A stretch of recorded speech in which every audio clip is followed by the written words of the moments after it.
I thought I would come and have afternoon tea in the woods. There we go. It's not brilliant, but it'll do me for sitting underneath and having afternoon tea. Here is my woodland afternoon tea set. This cake stand thing is actually plastic, quite convenient for when having afternoon tea in the woods. I have some cucumber sandwiches along here. You'll note I haven't cut the crusts off. I'm not going to get into an argument about that, but I suspect when Bear Grylls is out in the wild, that's how he makes his cucumber sandwiches. He has no time for such fripperies as removing the crusts. A couple of scones there. I do have some clotted cream with me.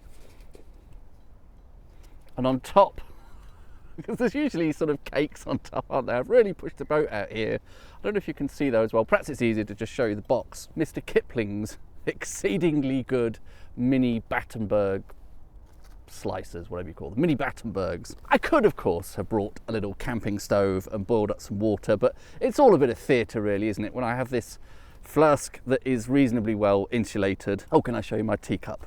I'm really pleased with this. On a trip to Dartmoor some years ago, I picked this up in the Twee gift shop in Widdicombe, and it has the Widdicombe Fair song, Old Uncle Tom Cobley and all. I've got some of the words to it and a matching saucer.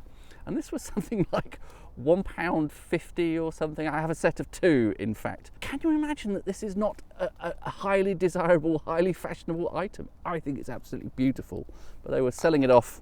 Apparently nobody wanted it. I've pre-made the tea at home. I know this is probably all a bit uncouth, but there we go. And I'll put some milk in as well. Just makes life so much easier for, as I say, this sort of Bear Grylls style scenario of having afternoon tea in the woods. I do have some wine for later, but I thought I'd start with a nice warm cup of tea. It's not just warm, it's hot. I probably made that an hour ago. Whatever this thing is, I hardly ever use this, but it's pretty good. Insulation. Perhaps I will kick off from the embarrassment of riches that I have before me with a cucumber sandwich. Not something I eat very often. It's only when I have afternoon tea like this that I ever get around to eating cucumber sandwiches, but I think they're delicious. Especially with a twist of black pepper. Cheers. Well, this is delightful. It's a little bit less breezy here in the woods. It really isn't too bad at the moment. Obviously, were there strong winds, I wouldn't be sitting under a tree.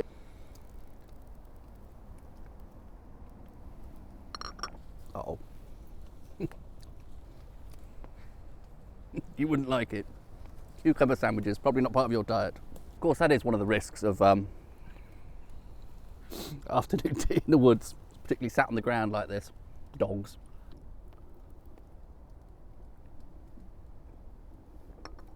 Very impressed with that flask. Wonderfully insulated? Wonderfully warm cup of tea there. Time for a scone, I think. And this is likely the part of the video where things get really ugly, because inevitably I'm going to have to get off the fence in whether I go Devon or Cornwall for the configuration of the clotted cream versus the jam. It isn't as any kind of mark of any affiliation with one or the other of those fine counties, both of which I like very much, but I've just always thought it more sensible to put the clotted cream on first. This is a proxy for butter, surely. You wouldn't put jam on toast and then butter on top of the jam. So this is just what seems logical to me, not trying to make any kind of political statement. Devon versus Cornwall, I love you both. There we go. Apricot jam, it just happened to be what we had in. I don't know if that's an appropriate thing to put on a scone or not, but that's what's happening. It's a bit hard. More like some sort of jelly. Very nice. Apricot jam, who knew? Is there any chance you want some out of focus scone preparation action? It's probably not even in shot. Quite taken with apricot jam. I'll get that again. I assume this was just pilfered from a hotel or some such. This has been delightful. I've finished these scones now and move on to the final stage. I do genuinely like Battenberg when it's done well. Not sure Mr. Kipling mini Battenbergs are necessarily the finest example of the breed. Sort of nostalgic, at least. should I say welcome to an English Sparkling with Tweedy video now. Hattingley Valley, their classic reserve, nice warm baked apple, kind of creamy custardy kind of notes. And then on the palate, really tangy green apple.